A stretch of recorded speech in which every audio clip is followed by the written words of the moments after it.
What if the most advanced species in the galaxy had forgotten the one thing that made them truly alive? In the vast expanse of the cosmos, where civilizations rise and fall like distant stars, there exists a truth so profound that it has eluded even the most sophisticated minds. The Zilani Empire, masters of quantum mechanics and dimensional travel, controllers of 1,000 worlds, have achieved everything, except the one miracle that defines existence itself. But, sometimes, the greatest discoveries come from the most unlikely places.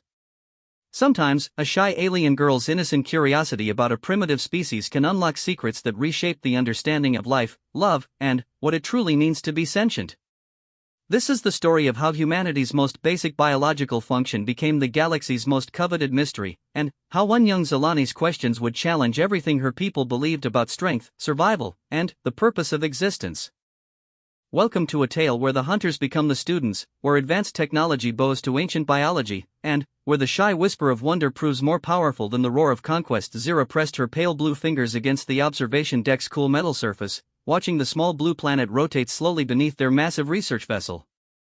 Earth, the humans called it. Such a simple name for a world that had captured her attention like no other in her 23 cycles of existence. The young Zilani scientist tucked a strand of silver hair behind her pointed ear, her large violet eyes reflecting the planet's swirling clouds. Around her, the observation deck hummed with the quiet efficiency of advanced technology, but Zira felt strangely disconnected from it all. She had always been different from her people, softer somehow, more curious about things that others dismissed as primitive or irrelevant. Still studying the dirt dwellers, I see. The sharp voice belonged to Commander Thex, whose imposing figure cast a shadow across Zira's view. His crimson uniform bore the insignia of the Zilani High Command, marking him as one of the Empire's elite warriors. Zira's shoulders tensed, but she didn't turn around. They're called humans, Commander. And, yes, I find their society fascinating. Thex snorted, a sound that conveyed his disdain for anything he considered beneath Zilani's superiority. Fascinating? They're barely past their Stone Age. No interstellar travel, primitive technology, constant warfare. What could possibly interest someone of your intellect? This time Zira did turn, her violet eyes meeting his golden ones with quiet determination. Despite her shy nature, she had never backed down when it came to her research. That's exactly what makes them interesting, Commander. Despite all their limitations, they continue to thrive. Their population grows, their civilizations expand, they create art and music and literature. They seem to possess something we've lost. Lost? Thex's expression hardened. The Zilani have conquered half the galaxy. We live for thousands of years, we've eliminated disease and death from natural causes. What could we possibly have lost? Zira hesitated, knowing that voicing her theories could be dangerous. The Zilani Empire didn't appreciate questions about their society's direction, especially not from junior researchers. But something about the humans called to her, something she couldn't quite name. Purpose, she said softly. Joy. The ability to create new life. The silence that followed was heavy with tension. Thex's golden eyes narrowed, and Zira could see the anger building in his expression. The topic of reproduction was forbidden among the Zilani, had been for over a millennium. Their species had moved beyond such primitive biological functions, achieving immortality through advanced medical technology and genetic manipulation. They no longer created new life, they simply existed, eternal and unchanging. You speak of reproduction, Thex said, his voice dangerously low. That barbaric practice was abandoned for good reason. We evolved beyond the need for such messiness. Zira felt her hearts racing, both of them beating rapidly in her chest as they did whenever she was nervous or excited. But, Commander, if we've truly evolved, why do our numbers continue to decline? Why do so few new Zilani come into existence? And why do I feel such emptiness when I look at our perfect, sterile cities? Thex stepped closer, his presence intimidating despite Zira's scientific training. Because you're young and foolish. These feelings you describe are weakness, remnants of our primitive past that should be suppressed. The High Council decided long ago that reproduction was inefficient, chaotic, and beneath our advanced civilization. Yet the humans continue to grow stronger, Zira countered, finding courage in her passion for understanding. I've been monitoring their development for months. Despite their technological limitations, they show remarkable resilience, creativity, and unity. And they do something we've forgotten how to do. Which is, they bring new life into their world. Not through artificial means or genetic manipulation, but through a process that seems to involve deep emotional connection and physical intimacy. I've observed their family units, the way they care for their offspring, the joy they express when new humans are born. It's beautiful, Commander. It's something we've never truly understood. Thex was quiet for a long moment, his gaze shifting between Zira and the planet below. When he spoke again, his voice carried a different tone, one that surprised the young scientist. "You're not the first to wonder about human reproduction," he admitted. "The High Council has been curious about their population dynamics. It's one of the reasons this mission was approved." Zira's eyes widened. "You mean we're not just here for general observation?" "No, little scientist. We're here because something about human society has caught the attention of the highest levels of our government. Their ability to maintain social cohesion despite their differences, their resilience in the face of challenges, and, yes, their mysterious reproductive process that seems to strengthen rather than weaken their species." The admission sent a thrill of excitement through Zira's body. For months, she had felt isolated in her fascination with human society, believing that her interests were too primitive for serious consideration. To learn that the High Council itself was curious about the same things validated her instincts and gave her research new importance. "What exactly does the Council want to know?" she asked. Thex moved to stand beside her at the observation window, his stern expression softening slightly. "They want to understand how human reproduction works, not just the biological mechanics, but the social and emotional components. Our scientists have studied other species' reproductive habits before, but humans seem different. Their process appears to involve complex emotional bonds that strengthen their entire society."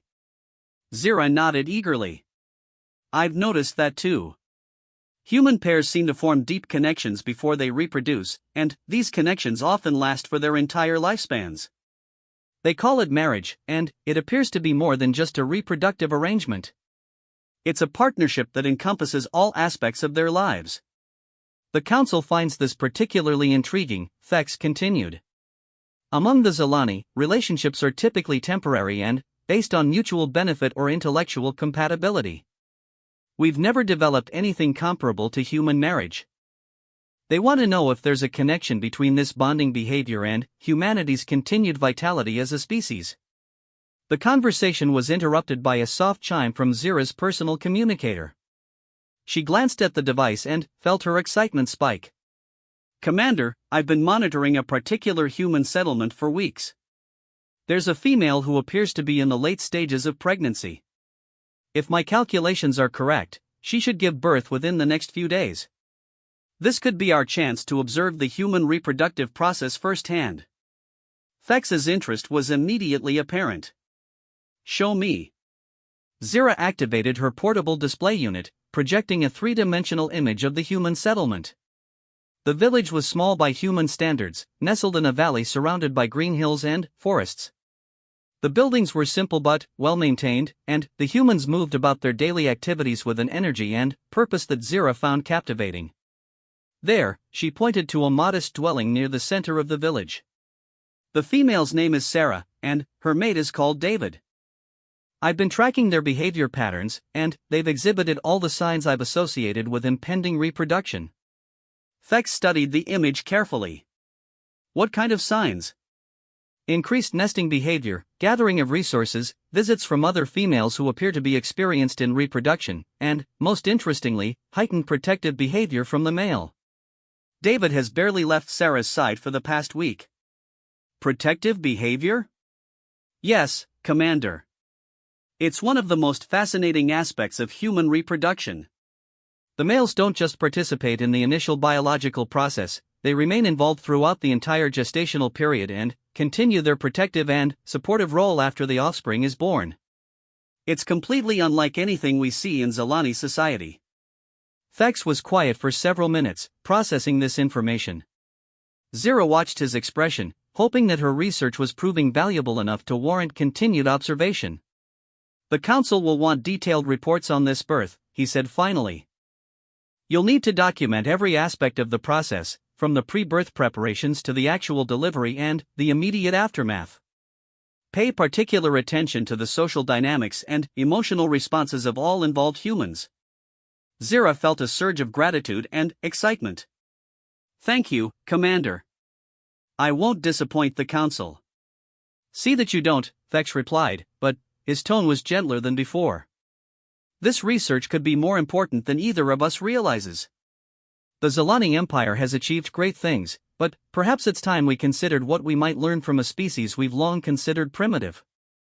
As the commander left the observation deck, Zira turned back to the planet below, her mind racing with possibilities. For the first time in her young life, she felt that her research had real purpose, that her questions about human society might lead to answers that could benefit her own people. She thought about the Zilani Empire, with its sterile cities and immortal inhabitants who seemed to drift through existence without passion or purpose. The birth rate among her people had declined to nearly zero, and, while they celebrated their conquest of death, Zira wondered if they had also conquered life itself. The humans below continued their daily activities, unaware that they were being observed by an advanced alien civilization. They went about their work, cared for their families, and prepared for the arrival of new life with an enthusiasm that Zira found both foreign and deeply moving. She pulled up more detailed scans of Sarah and David's dwelling, studying the preparations they had made for their coming child. The room they had designated for the baby was filled with soft fabrics, small clothing, and objects that appeared to serve no practical purpose other than to provide comfort and stimulation for the developing human. How strange, Zira murmured to herself. They invest so much time and energy in beings who can't yet contribute to their society. Among the Zilani, new individuals are created fully mature, ready to take their place in our structured hierarchy. But humans seem to cherish the helplessness and dependency of their offspring. She made detailed notes of her observations, documenting everything from the emotional responses she observed to the social support networks that seemed to form around pregnant females. The more she studied human reproduction, the more complex and beautiful it appeared. As the ship's artificial night cycle began, Zira remained at her post, watching over the human settlement like a guardian angel they would never know existed. Tomorrow, if her calculations were correct, she would witness something that had been absent from Zilani society for over 1,000 years, the natural birth of new life. The thought filled her with anticipation and something else, something she had never experienced before. It took her a moment to recognize the emotion, and, when she did, it surprised her. It was hope. Hope that maybe, just maybe, the humans could teach the Zilani something they had forgotten in their pursuit of perfection. Something about what it truly meant to be alive. The soft glow of the monitoring station bathed Zira's face in blue light as she watched the human settlement stir to life with the dawn. She had barely slept during the ship's night cycle, too excited and nervous about what the day might bring. Her violet eyes tracked the movement of individuals throughout the village, but her primary focus remained on the small dwelling where Sarah and David lived. Any changes during the night? Commander Thex's voice startled her from her concentration. Zira turned to see him approaching with a steaming cup of the bitter Zilani stimulant that passed for morning sustenance among her people. The gesture was unexpectedly kind, and she accepted it gratefully. Sarah appears to be experiencing what the humans call labor contractions, Zira reported, her voice filled with barely contained excitement. The frequency has increased dramatically since the early morning hours, and David has summoned several of the village females to their dwelling. Thex moved to stand beside her, studying the display that showed the infrared signatures of the humans gathered in and around Sarah's home. What purpose do the other females serve? From my research, they appear to be experienced in the birth process. Humans call them midwives or birth attendants. Unlike our sterile medical procedures, human birth seems to be a communal event, surrounded by emotional support and traditional knowledge passed down through generations. Traditional knowledge? Thex's eyebrows rose. You mean they don't rely on medical technology? Zira shook her head, finding the human approach both primitive and strangely beautiful. Their medical technology is rudimentary compared to ours, but they compensate with something we've largely abandoned: experiential wisdom. These women have assisted in dozens of births, and they bring not just technical knowledge but emotional comfort and reassurance. The commander studied the readouts more carefully. show me the physiological data on the female. Zira adjusted the scanner settings, displaying Sarah's vital signs in holographic format above the console. Heart rate elevated but stable, hormonal fluctuations consistent with late-stage labor, and something our scanners detect but don't have a baseline for elevated levels of what appear to be bonding neurochemicals. Bonding neurochemicals? The humans seem to produce specific chemical compounds during reproduction and child-rearing that enhance emotional attachment between individuals. It's quite remarkable, actually. While we Zilani form intellectual partnerships, humans appear to be biochemically programmed for deep emotional bonds. Thex was quiet for several minutes, processing this information. Zira could see him struggling with concepts that challenged everything the Zilani had been taught about efficient civilization. Commander, Zira said carefully, may I ask why the High Council is really interested in human reproduction? I understand curiosity about their social dynamics, but there seems to be more urgency to this mission than simple scientific inquiry. Thex's golden eyes met hers, and, for the first time since she'd known him, she saw uncertainty in his expression. Because we're dying, Zira. Not individually, our medical technology has conquered personal mortality. But, as a civilization, as a species, we're slowly fading away. The admission hit Zira like a physical blow. What do you mean? The birth rate among our people hasn't just declined, it's approaching zero. The few new Zilani who are created through our artificial processes show little interest in continuing the practice. Our population is aging, despite our medical advances, and, more importantly, we're losing something intangible. Purpose, you called it earlier. The will to continue existing. Zira felt her heart's racing as the implications of his words sank in. How long has this been happening? The decline began slowly, around the time we eliminated natural reproduction from our society. At first, it seemed like a fair trade immortality in exchange for the chaos and inefficiency of biological reproduction. But, over the centuries, something unexpected happened. We stopped creating new art, new music, new literature. Our scientific advances slowed. We became focused solely on maintaining what we had rather than building something new. And the humans? The humans continue to create, to grow, to dream of futures they'll never live to see. Their individual lifespans are a fraction of ours, yet they seem more alive than we are. The Council believes there's a connection between their reproductive processes and their continued vitality as a civilization. Before Zira could respond, an alert chimed from her monitoring station. Her attention snapped back to the human settlement, where sudden activity around Sarah's dwelling indicated that something significant was happening. Commander, I think the birth is beginning, she said, her voice tight with excitement and nervousness. They watched as David emerged from the dwelling, his movements quick and purposeful. Even through the advanced scanners, they could see the tension in his body language, the way he paced briefly before returning inside. The other women moved with calm efficiency, bringing supplies and offering what appeared to be comfort and encouragement. I'm detecting elevated stress hormones in the male, Zira noted, but also the same bonding chemicals we observed in the female. It seems the entire process involves both individuals, not just the one directly giving birth. Remarkable, Thex murmured. Among the Zilani, reproduction was always an individual decision, a clinical procedure performed by medical specialists. The idea of emotional involvement from multiple parties seems inefficient. But, perhaps that inefficiency serves a purpose, Zira suggested. Look at how the entire community is involved. I count at least 12 individuals who have gathered around the dwelling, all offering support in various forms.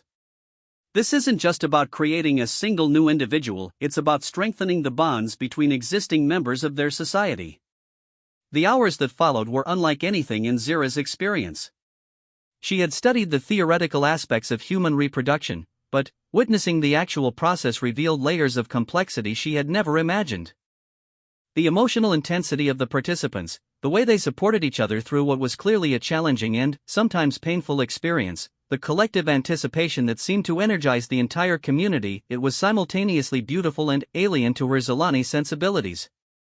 The female's distress levels are increasing, Thex observed, studying the physiological readouts. Should we intervene? Our medical technology could eliminate her discomfort entirely. Zira found herself shaking her head before she fully realized why. No, Commander. I don't think the discomfort is a flaw in the process, I think it's an integral part of it. Watch the male's responses. They observed as David remained constantly by Sarah's side, his own stress levels fluctuating in direct correlation with hers. When her discomfort increased, so did his. But, rather than seeking to eliminate the experience, he seemed to be sharing it, supporting her through it. The bonding neurochemicals in both individuals are spiking, Zira noted. It's as if the shared intensity of the experience is creating stronger emotional connections between them.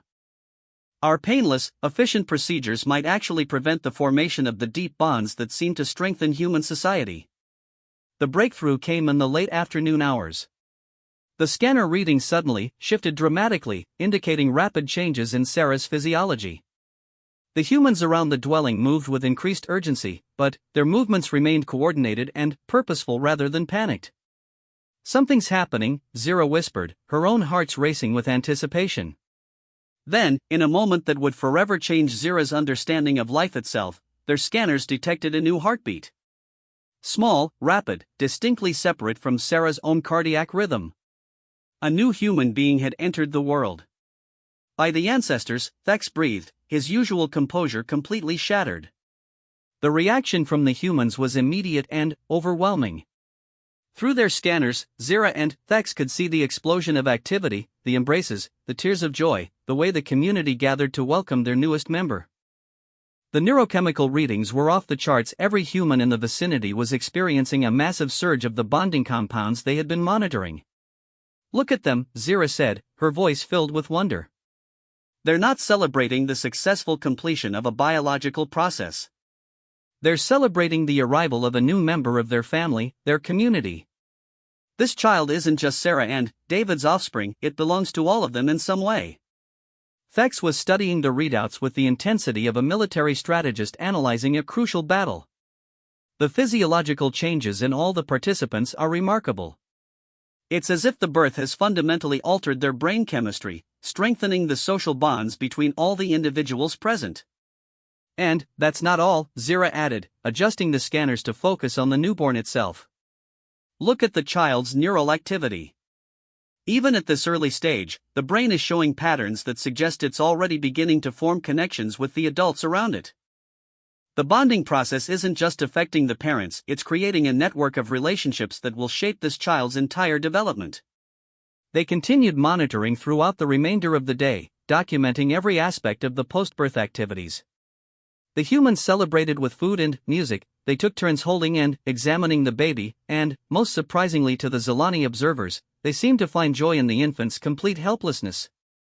I don't understand it, Thex admitted as they watched David gently cradle his new son.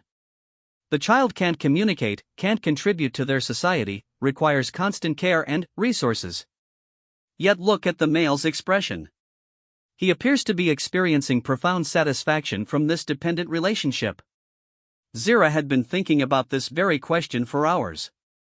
Commander, what if we've been approaching this wrong? What if the helplessness isn't a flaw to be eliminated but a feature that serves an important purpose? Explain.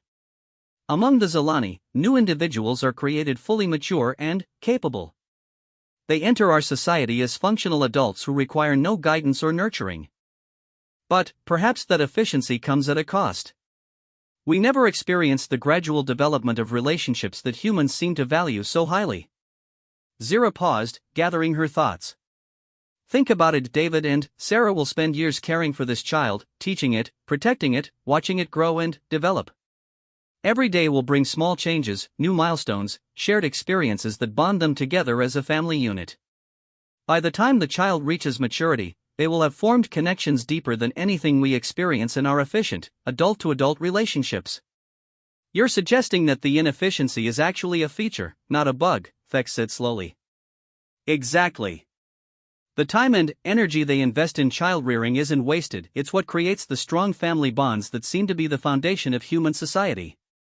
And, those bonds, multiplied across their entire population, create the resilience and cohesion that allows their civilization to thrive despite their technological limitations. The implications of this realization were staggering. Everything the Zilani had believed about efficient civilization, about the superiority of their advanced society, was being challenged by the observation of what they had long considered a primitive species. "We need to document everything," Thex said finally. "The Council must see this data, must understand what we've learned here. This could change the future of our entire civilization." As the human settlement settled into the quiet rhythms of evening, Zira found herself reflecting on the day's events with a mixture of excitement and sadness.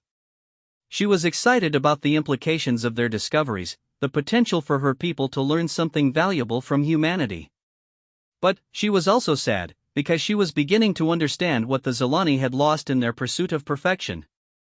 They had eliminated death, but, in doing so, they had also eliminated the preciousness that comes with limited time. They had eliminated the chaos of biological reproduction, but they had also eliminated the deep bonds that come from shared struggle and mutual dependence. They had created a perfect society, but it was a perfection that was slowly killing them from within. "Zira," Thex said quietly, "I want you to prepare a comprehensive report on everything we've observed. Include not just the biological data but your theories about the social and emotional components of human reproduction. The Council needs to understand that this isn't just about creating new individuals, it's about creating meaning, purpose, and connection."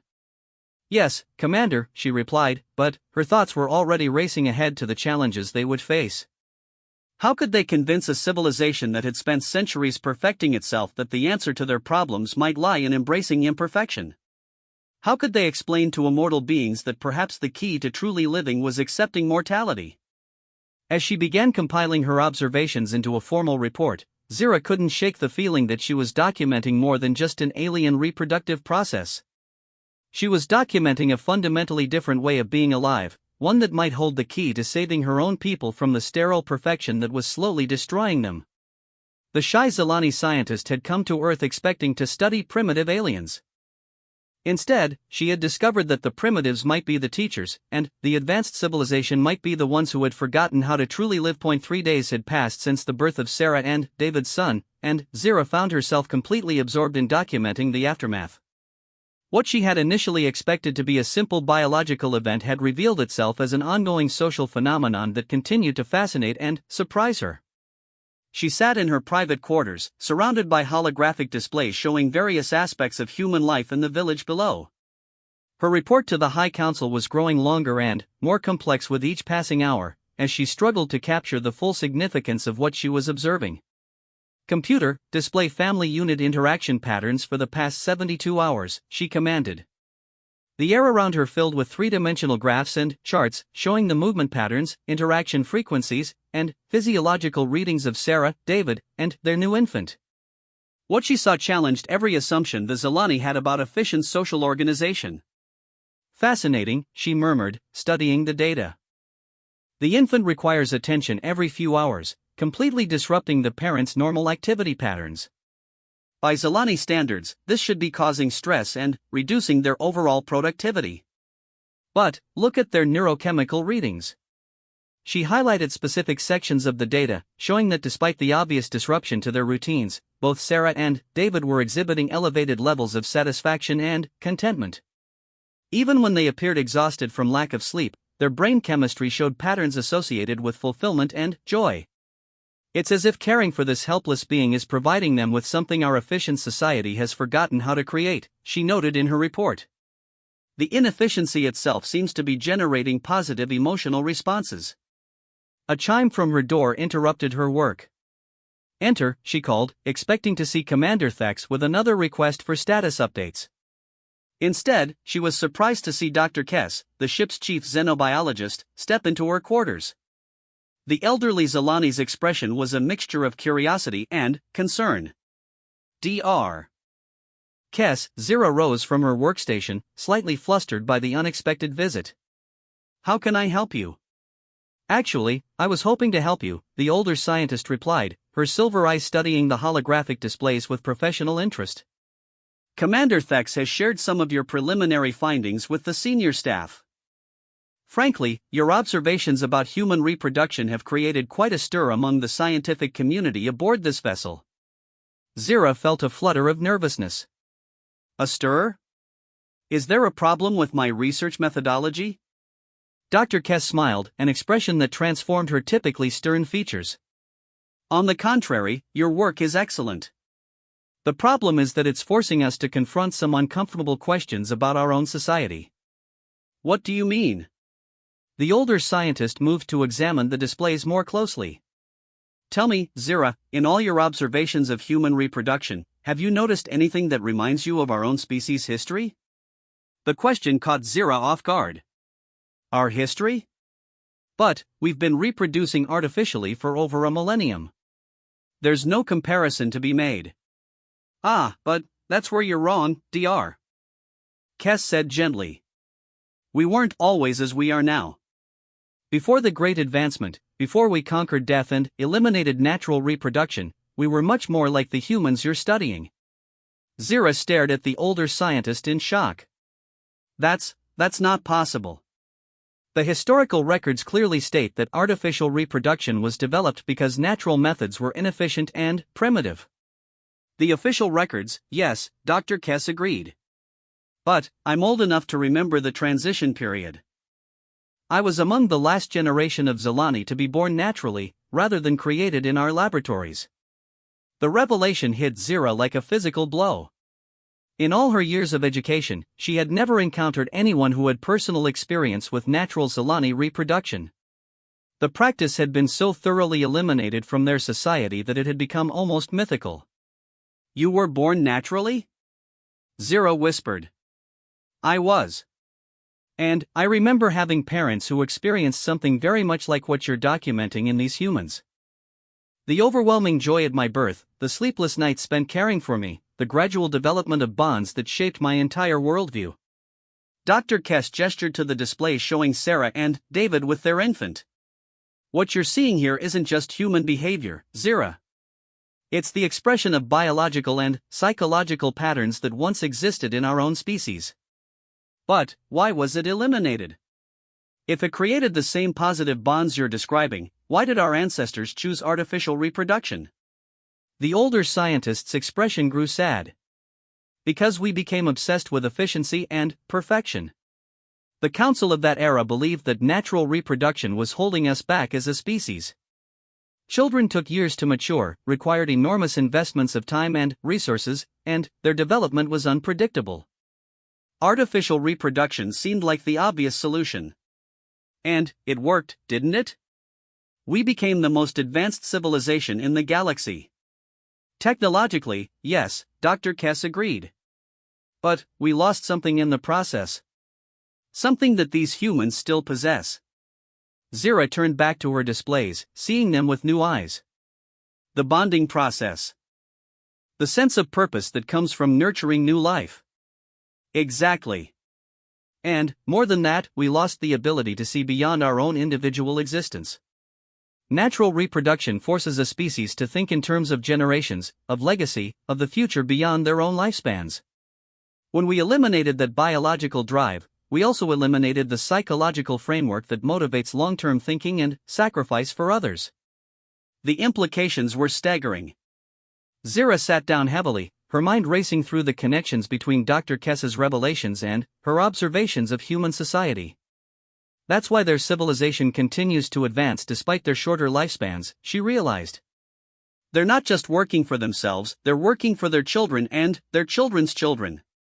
The reproductive process creates a biological motivation for thinking beyond individual needs. And that's why the High Council is so interested in your research, Dr. Kess continued. They're beginning to realize that our supposed advancement might actually be a dead end. We've created a society of immortals with no reason to create anything new, no motivation to think beyond our own individual experiences. Zira was quiet for several minutes, processing this information. When she spoke again, her voice was thoughtful and careful. Dr. Kess, if you experience natural reproduction personally, could you help me understand something I've observed in the humans? Certainly. Zira highlighted a section of her data showing the interactions between Sarah, David, and their infant during feeding times. The human infant requires nourishment from its mother's body for several months after birth. This creates a physical dependency that our artificial methods eliminate entirely. But I've noticed that both parents seem to derive tremendous satisfaction from this process, even though it's biologically demanding and limits the mother's mobility and independence. Dr. Kess studied the data with a wistful expression. You're seeing the formation of the parent-child bond in its most fundamental form. The physical intimacy of feeding creates neurochemical responses in both the infant and the parents that strengthen their emotional connection. It's not just about nutrition, it's about building the trust and attachment that will shape their relationship for the rest of their lives. But it seems so inefficient. Inefficient, yes, but profoundly meaningful. I remember feeding my own children, feeling their complete dependence and trust, experiencing the satisfaction of being able to provide for their needs. It created a sense of purpose and connection that no artificial process could replicate. Zira's eyes widened. You had children? Multiple children? Dr. Kess nodded. 3. They were among the first generation to be artificially created, as the transition was happening gradually. But I was one of the last to experience natural pregnancy and childbirth. What happened to them? Your children? The older scientist's expression grew somber. They integrated into our new society, as we all did. But the bonds we formed during their natural infancy remain strong throughout our lives. Even now, centuries later, I feel a connection to them that my artificially created colleagues don't seem to experience with their laboratory-born offspring. Where are they now? Scattered across the galaxy, pursuing their own interests and research. We rarely communicate, as is normal in our society. But if they needed me, I would cross the galaxy to help them. And I believe they would do the same for me. The simple statement revealed a depth of connection that Zira had never experienced in her own artificially created family relationships. Her own parents were more like distant mentors, individuals who had chosen to oversee her creation and early development but who had no particular emotional investment in her well-being beyond professional courtesy. Is that why you're helping me with this research? Zira asked. Because you remember what we used to be? Partly, Dr. Kess admitted. But also because I believe understanding human reproduction might be the key to saving our civilization. We've achieved immortality, but at the cost of losing the biological drives that motivated us to create, to build, to dream of better futures. But how could we possibly return to natural reproduction? Our society is built around efficiency and perfection. The chaos and unpredictability of biological processes would disrupt everything. Perhaps some disruption is exactly what we need, Dr. Kess suggested. Look at your data on human society. Yes, it's chaotic and inefficient by our standards. But it's also vibrant, creative, and constantly evolving. Their individuals may have shorter lifespans, but their civilization continues to grow and change in ways ours has not for centuries. Zira turned back to her displays, focusing on the broader patterns of human society. Over the weeks she had been observing them, she had documented countless examples of humans creating art, music, literature, and innovations, often motivated by the desire to leave something meaningful for their children. They're not just surviving, she realized. They're actively building toward a future they'll never see, because they know their children will inherit whatever they create. Exactly. And that motivation, that biological drive to think beyond individual existence, is what we sacrificed when we eliminated natural reproduction. The conversation was interrupted by an urgent chime from Zira's communication console. Commander Thex's image appeared, his expression serious and somewhat excited. Zira, Dr. Kess, you need to see this immediately. We've just received a transmission from the High Council. They want a full real-time briefing on your human reproduction research in 6 hours. 6 hours? Zira felt a surge of panic. But my report isn't complete.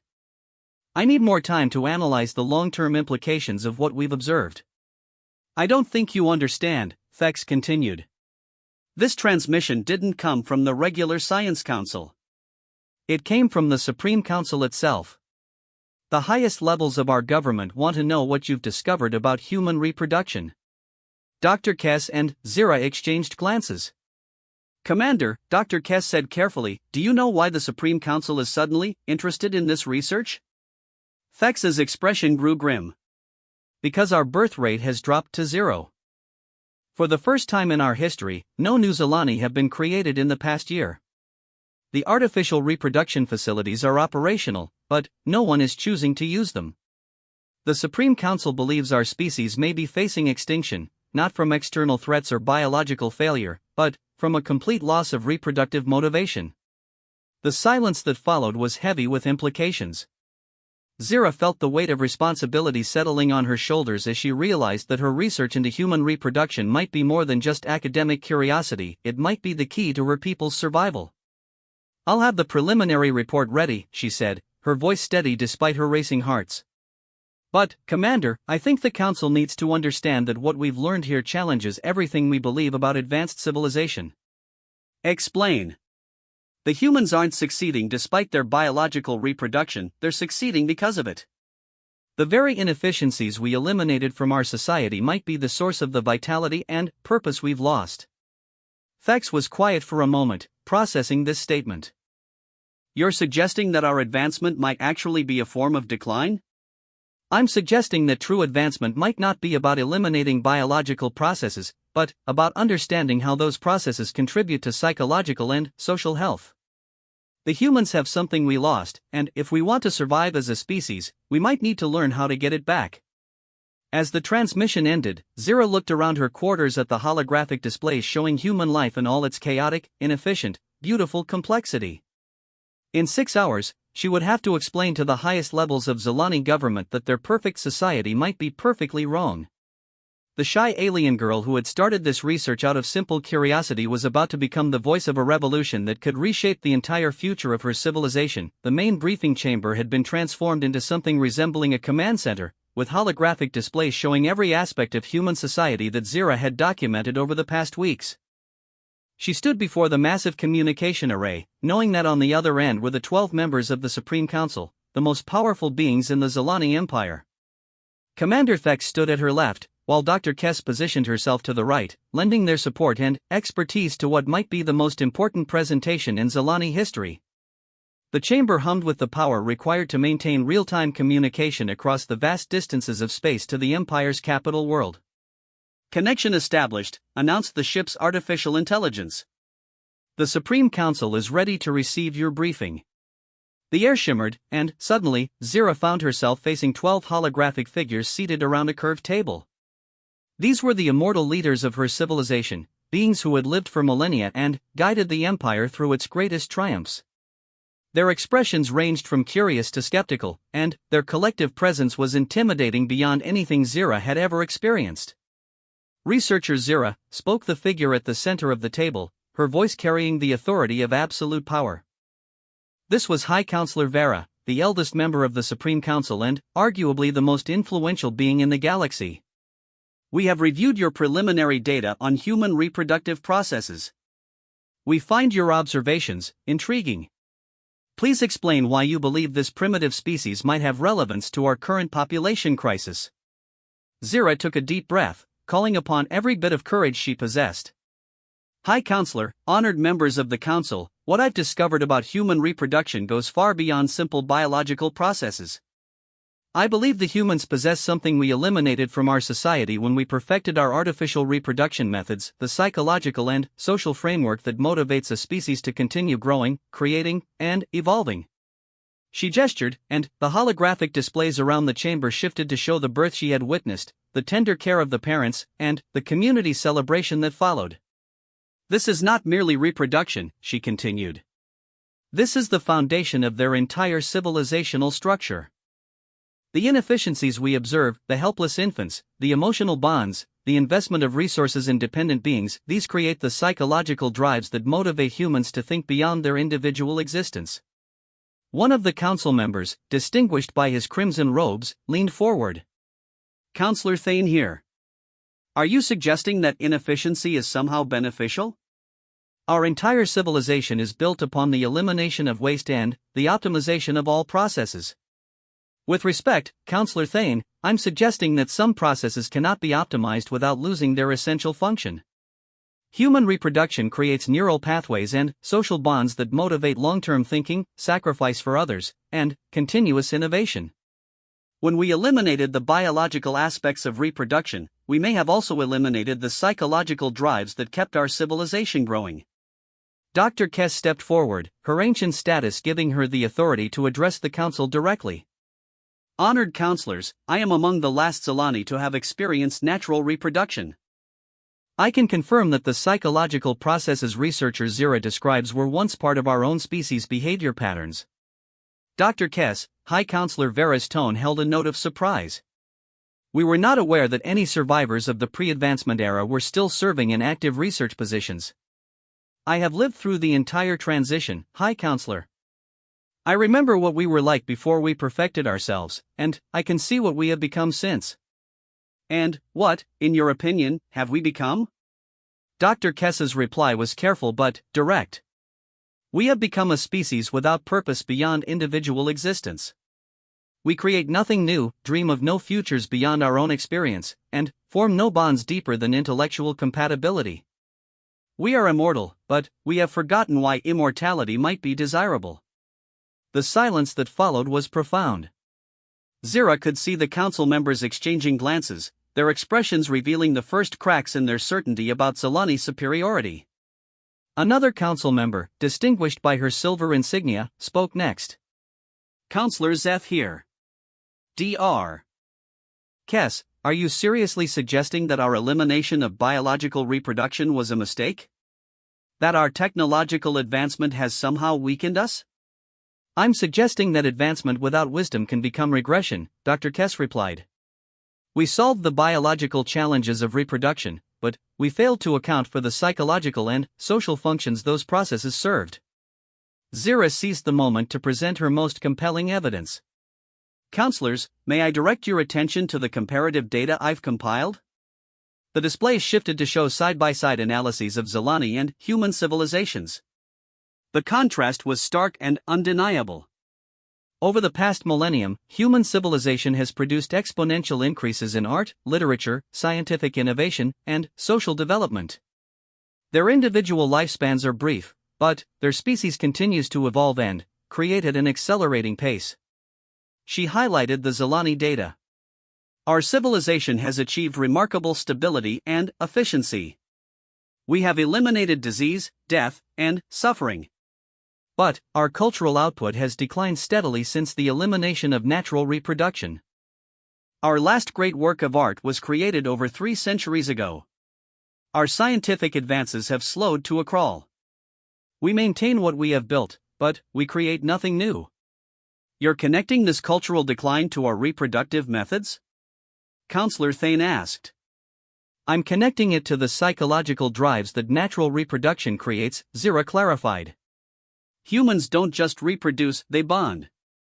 They form emotional connections so powerful that parents will sacrifice their own lives for their children. These bonds extend beyond the family unit to create community networks that support innovation, creativity, and long-term planning.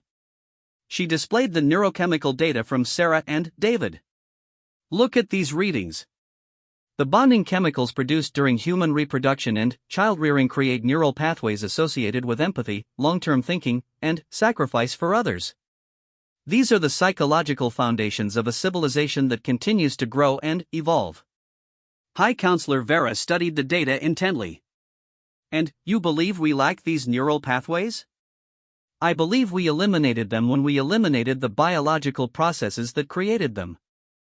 Our artificial reproduction methods produce fully mature individuals with no dependency period, no bonding process, and no psychological motivation to think beyond individual existence. Commander Thex, who had been silent until now, added his military perspective. Counselors, from a strategic standpoint, researcher Zira's observations have significant implications. Human resilience and adaptability have puzzled our tactical analysts for years. They overcome challenges that should defeat them, often through cooperative efforts that seem to violate rational self-interest. If their reproductive bonding creates psychological drives toward group loyalty and sacrifice, it explains their strategic advantages. You're suggesting that their primitive reproduction methods make them militarily superior? Counselor Zeph asked. I'm suggesting that their reproduction methods create social cohesion and adaptive capacity that our optimization has eliminated. They fight not just for themselves but for their children's future. They cooperate across genetic lines because their bonding patterns extend beyond immediate family units. The council members were clearly struggling with concepts that challenged their fundamental understanding of civilization and progress. High Counselor Vera finally broke the extended silence. Researcher Zira, you've presented compelling data, but the implications are staggering. Are you seriously suggesting that our entire civilizational model has been fundamentally flawed for over a millennium? Zira felt the weight of the moment. Everything she had observed, everything she had learned about human society, had led to this crucial point. High Counselor, I'm suggesting that we may have confused perfection with completion. We perfected our individual existence but forgot that a species is more than the sum of its individuals. She gestured to the ongoing displays of human family life. The humans haven't perfected anything, by our standards. They struggle, they suffer, they die. But they also love, they hope, they sacrifice, and they create. Their imperfections might be the source of their strength. What specific recommendations are you making? Counselor Thane asked. I recommend that we consider reintroducing elements of natural reproduction into our society, not because we need more Zelani, but because we need to rediscover the psychological drives that make existence meaningful. The bonding processes, the dependency relationships, the emotional connections that motivate thinking beyond individual existence. Impossible, another council member interjected. Our entire infrastructure is built around optimized individual lifespans and maximum efficiency. Introducing dependency relationships would disrupt everything. Dr. Kess stepped forward again. Counselor Lex, perhaps some disruption is exactly what we need. Our optimized society is optimized for stagnation. We maintain what we have but create nothing new. We exist but do not truly live. And how exactly would you propose implementing such changes? High Counselor Vera asked. We cannot simply abandon our technological capabilities and return to primitive biological processes. Zira had anticipated this question. We don't need to abandon our technology, High Counselor. We need to use it differently. Instead of eliminating the challenges and dependencies of reproduction, we could use our technology to enhance the bonding and development processes. She activated a new display showing her theoretical models. Imagine artificial reproduction that still requires emotional investment, dependency periods that create bonding opportunities, and child-rearing processes that motivate long-term thinking. We could combine our technological capabilities with the psychological benefits of biological reproduction. You're proposing a hybrid approach, Counselor Vera mused. I'm proposing that we learn from the humans without becoming exactly like them. We have the technological tools to create reproduction processes that serve psychological and social functions while maintaining the benefits of our advanced medicine and biotechnology. The council deliberated for several minutes, their holographic forms flickering as they engaged in private communications. Finally, High Counselor Vera spoke again. Researcher Zira, your recommendations require further study. But your observations about human society have raised questions that we cannot ignore. We are authorizing an expanded research program with the following objectives: detailed analysis of human social bonding mechanisms, development of theoretical models for integrating biological and technological reproduction methods, and assessment of the psychological foundations necessary for civilizational vitality. You will lead this research program, she continued, with full council authority to requisition whatever resources and personnel you require. Dr. Kess will serve as your senior advisor, given her unique historical perspective. Zira felt a mixture of excitement and overwhelming responsibility. Thank you, High Counselor. I won't disappoint the council. See that you don't, Counselor Vera replied. The future of our civilization may depend on understanding what these humans can teach us about the true nature of life. As the transmission ended and the holographic council members faded away, Zira found herself staring at the display showing human life continuing in its chaotic, beautiful complexity. Sarah and David were raising their son with the same tender care she had observed since his birth, completely unaware that their simple acts of love might hold the key to saving an entire galactic civilization. Well, Commander Thex said, breaking the silence, it seems you've started something that will reshape our entire understanding of what it means to be an advanced species. Zira nodded, her violet eyes still fixed on the human family below. I just hope we can learn quickly enough. Our people are dying not from disease or violence, but from a loss of purpose. If we can't rediscover why existence is meaningful, all our technological advances won't save us from simply fading away.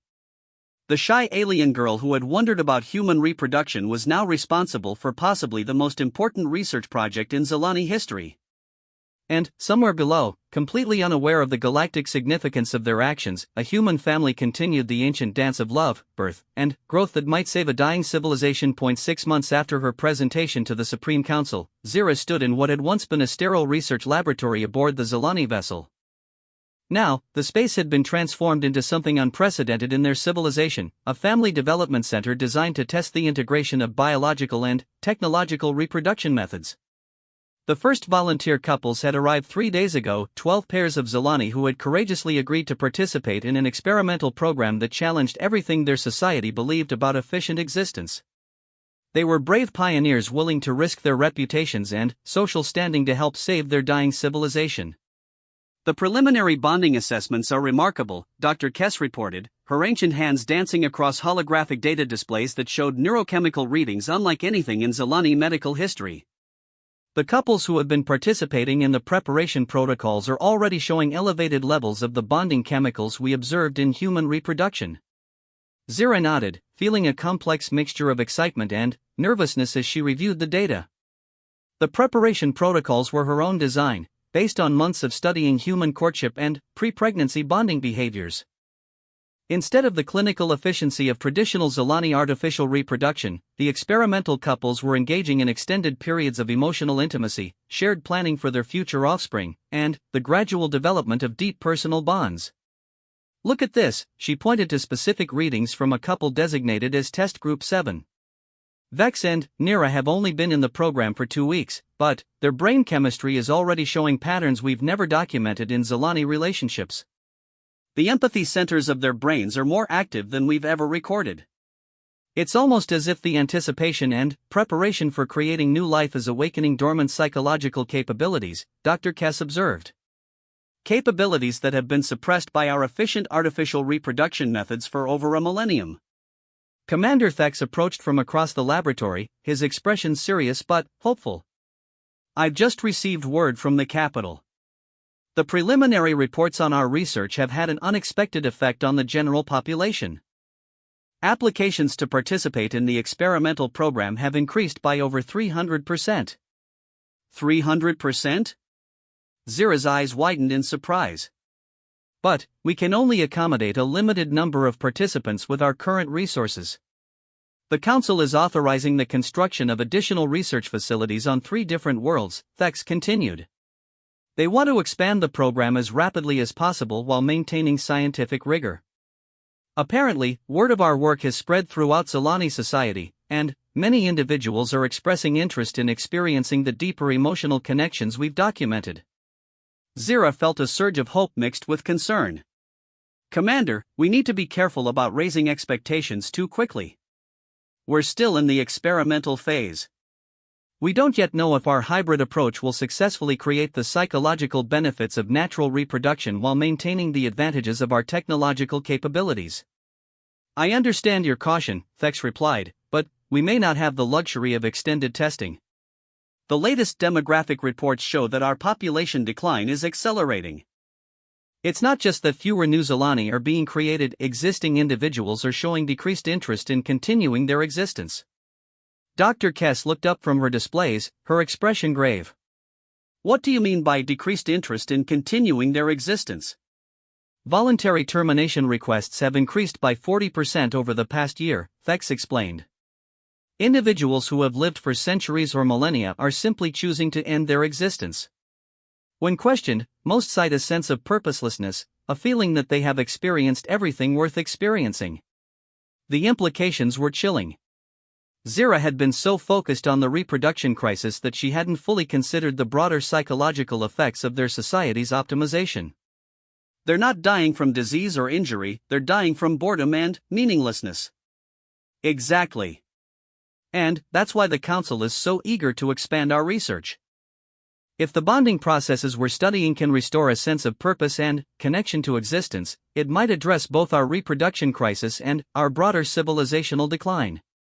A soft chime interrupted their conversation, indicating that one of the experimental couples was requesting consultation. Zira checked her displays and felt her hearts race with excitement. It's Vex and Nira. They're ready to begin the artificial gestation process. The three senior researchers hurried to the counseling chamber where the experimental couple waited. Vex and Nira sat close together on a comfortable couch, their hands intertwined in a gesture of intimacy that would have seemed alien to traditional Zelani couples. Their faces showed an emotional openness and vulnerability that Zira had never seen in her own people. Researcher Nira spoke first, her voice carrying a warmth and excitement that was remarkable for a Zelani. We wanted to thank you for creating this program. The past few weeks have been unlike anything we've ever experienced. How so? Zira asked, genuinely curious about their subjective experience of the bonding protocols. Vex answered, his golden eyes meeting Zira's with an intensity that was startling. We've formed a connection deeper than any relationship either of us has experienced in our combined 8 centuries of existence. It's not just intellectual compatibility or shared interests, it's an emotional bond that makes us want to create something together, something that will continue beyond our own individual lives. You're referring to your future child, Dr. Kess observed. More than that, Nira continued. This process has made us want to contribute to something larger than ourselves. We've already begun planning artistic projects, scientific research, and cultural developments that we want to complete before our child matures. It's as if the anticipation of creating new life has given us new purposes for our own existence. Zira exchanged glances with her colleagues. This was exactly the psychological transformation they had hoped to achieve, but seeing it manifest so clearly in real individuals was profoundly moving. Are you ready to proceed with the gestation process? She asked. We are, Vex replied without hesitation. But we have one request. We know that our technological capabilities could eliminate all the challenges and dependencies of child-rearing. But, based on your research on human families, we want to experience some of those challenges. What do you mean? Commander Thex asked. Nira explained, we want our child to require care, attention, and nurturing as it develops. We want to experience the gradual bonding process that comes from meeting a dependent being's needs. We understand this will be inefficient and sometimes difficult, but we believe it's essential for creating the deep connections your research has identified. Dr. Kess smiled, and Zira realized it was the first time she had seen the ancient scientist look truly happy. You're asking us to make parenthood deliberately challenging? We're asking you to make it meaningful, Vex corrected. Our society has optimized efficiency to the point where nothing requires effort, sacrifice, or genuine care. But, your research suggests that those very elements might be what creates purpose and fulfillment.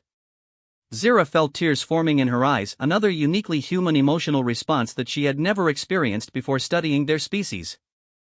Vex, Nira, what you're asking for aligns perfectly with our research goals.